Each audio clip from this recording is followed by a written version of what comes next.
Osisi dị maka ụmụazị na mambụlụ aka nwanyị wetelu di ya ka di ya je filisi maka na ife kasị mkpa n'ụwa n'ọbụ n'udo onye chọrọ udo n'ụwa n'anya na funudonu ọ bụlụ maka ndị ọba ndị bi n'Amerika ọkwa n'udo kafaji n'udo kafaji jenu okpoko mụlọba ọba mutebitehete obiaṅụli kọba jebi maka n'ife dị n'ọba onye welu udo bata n'ọba n'ọba ga-abalụ ya nadebunu onye ọba egbu n'enu ụwa kimaluo akaka na donu onye ọba na ntị ife solu nwoke ọba ka ọ na-ele nkwụ ya n'afịa na nkwụ nwoke ọba bụ onye malụ ogolu dezie na nọ m n'ogidi be m n'ezulike ekwentị m wekwo nwejubo bụ nye Grand Patron Enugu Rangers home and abroad and Nollywood superstar Ezomogo Chief Sabensi Nejindu ife dị na Nioba Ezomogo nwonye ọba n'anya si mụ bịaba na ndị ọba ndị bi n'Amerika na kpọmwo n'ọkwanụ convention ọkafa na-eme na fana atụalụ ka famalụ ka ga-esi dozie anyị ọba kedu ebe nye bụ ife na kpọtụ ka nkọlu n'ụwa na Queen City Charlotte na North Carolina maka ilu n'Amerika na ndị ọba na fasobili ndị ọba bi n'Amerika ndị ọba n'ide mmiri ọka na-adekwu n'onye ọba egwu n'elu aka Kanada onye ọba na ntị ọgbanokpoko mụlọbọba mutebiteyete ifesolu nwoke ọba ka ọ na-ele mfe n'afịa ọ bụrụ ndị ọba ndị bi n'Amerika ka anyị na-ebi ọgbanọ ọdịmma ọba n'anya ka Akachukwu ga-adịgide n'ifu unu jisikwa n'ike ka unu dozie anyị ọba kọlịma ndị ọba ndị bi n'Amerika ka anyị na-ekene ndị ọba bi n'Amerika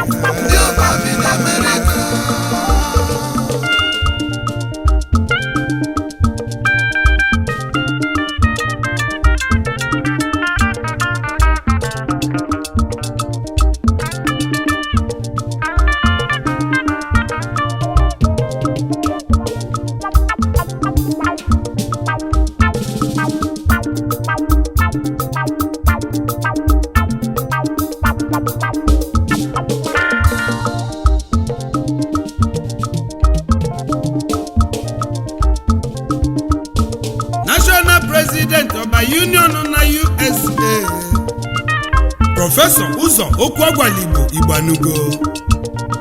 onye ji egwu Chineke achọdị mmụọ mmadụ ndị n'oliakụ gị First Lady ụzọ Igbanugo first lady ndị ọba okwu agwala Igbo jidekwa ka iji odogwu ọkwagunyelu nwa nọ na-arụrụ nwa manja okwu agwala Igbo Igbanugo National President ndị ọba Union n'Amerika CEO Igbo's Health and Financial Service onye ndu Chukwu zitelu ka ọchịkọnata ndị ọba ndị bi n'Amerika si n'ịga chịkọta okwu agwala Igbo Igbanugo okwu agwala Igbo Chief Dr. Kingsley Ogonnoredu Nnabụ enyi Nnanni Ọba onye ọma n'ịdịmma Chief Consultant Gynecologist and Medical Director the best physician in Memphis, Tennessee in 2015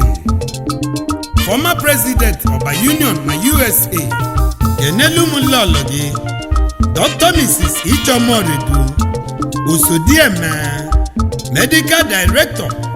Advanced Internal Medicine na Memphis Engineer Ikoredu Ezudonoba Ngina Lolo Dr. Mrs. Nnekoredu Obidi ihe nwanyị ma nwunye Ezudonoba Anya kenebe nwanyị Igwefi na nri Mrs. Nkemmbolu N'iyokonkwo Ọkụzụ Mweze Bọgụ n'ọba Kiseje nwanyị Igwefi na nri Publicity Secretary n'ọba Union Njeba Arinzo Nwamwebu Obiajunze the second nwonye ọba n'Idemmili Kenelu Moriakụ gị Sandra Nwamwebu ọ dị mmadụ ihe nwanyị nwunye odeakwụkwọ Ifeji we malọbirika na ife dị n'ọba agụba ndị gụlụ akwụkwọ na gbogbo na ga-agụnye ọba agụsịa ma agụrụ ọba ịmalụ n'ọkwanụ ndị ilo na-agụ Merchant of Life School na Nioba n'Idemmili ọba Girls High School n'Ọka dịkwa matata Ifemenigwe na Chioba Ezokpoko His Royal Majesty PC Ezenwa Ezokpoko na Nioba Igwe Nnidi Anyuso Ezomogo nwonye ọba si gị chili gaba n'igadi na ndị ọba na-etete nkwụ na nkwụfa na telegelede na ndị ọba ndị bi n'Amerika ka anyị na-ekene ndị ọba bi n'Amerika ndị ọba ndị bi n'Amerika anyị na-ekene Injinia Sir Aloysius Osi Onwuka Osi Tadi Mma Wanu n'ọba Kiseje former National Secretary of a Union n'Amerika Publicity Secretary of a New England chapter Enelumulolo Lady Florence Ijuomuka Ngaladi ya Asamma n'obodo ọba Iluzie n'Amerika na Fanemeka nwanne Evangelist Mrs. Ngozi Ugunze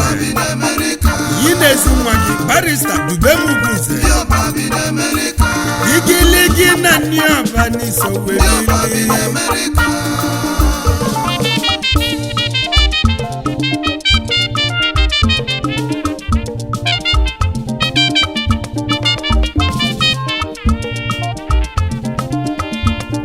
Anya kenebe chairman of Batam Foundation n'Amerika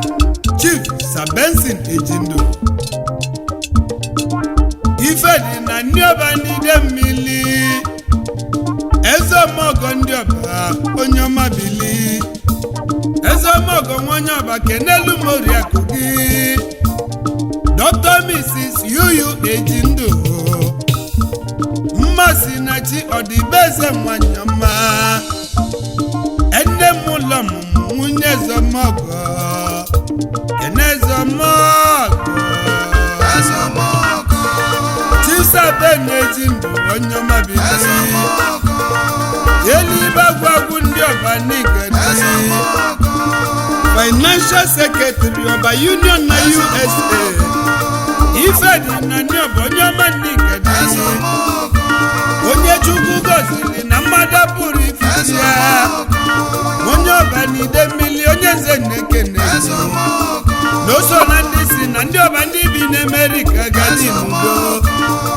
Ezemogo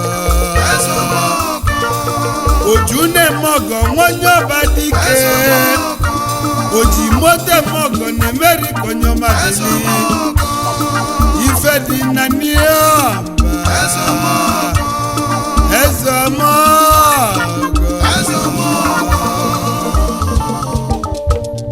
Ankene ezinne m Ezemogo Lolo Joy Ejindu Ọdụkọ na mba nwanyị ọma n'Igadi Ọkwụ lokalisi ụmụawala jemọnụ na Nioba Women leader ezinne n'Igadi Twenye ọdụkọ na mba Anyị ekene bideju nọ na Nioba Humphrey Ejindu bili ọbalọdụkọ na mba Ideju nọ n'ọba Injinia Badian oge Ejindu Ọdịna Nweliakụ onye ọba n'ide mmiri Ọdịna Nweliakụ onye ọba n'iduso Pati na-ekene m ikenelu m oge Ejindu Ọdịna Nweliakụ Ọdịna nwa na Nioba Ịdịna Nweliakụ onye ọba n'ide mmiri Pati Onyenze na-ekene yi kenelu m oge Ejindu ọma mma nwanyị mma ofu onye ka Chukwu dị na rụ pati Ejindu ike nwa Ejindu odogwu n'ịdị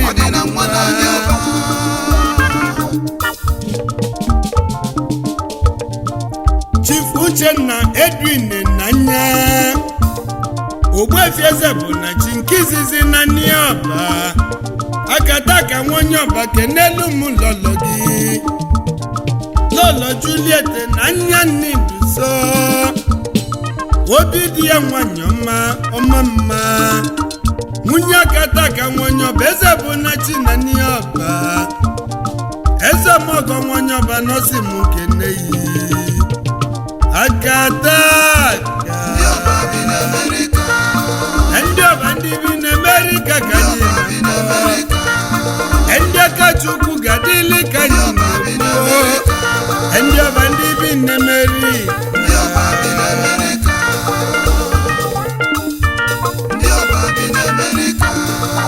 Chief Benson Onwamegbu Nwachinemelu nọba enelu m Oriakụ Iru Onwamegbu Ọmalịcha na Boston unu biebi ndị bi n'Amerika ka anyị na-ekwu Sir Frank Anyekwe Ide Ubosi Ụkwala enelu m Lady Nancy Anyekwe ni ilu nọ Ojiazụ Ide Eziogo ndị ọba Dr. Christian Oredu Nnibuso Medical Surgeon na Florida kibebi kenelu Oriakụ gị Dr. Mrs. Rosemary Oredu ọma mma nwanyị Dennis and Amala Onwualu ndị ọma bi na Atlanta ndị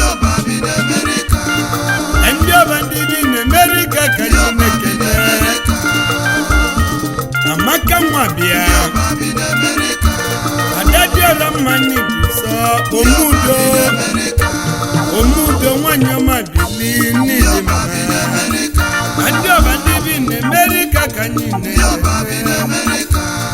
Babi n'Amerika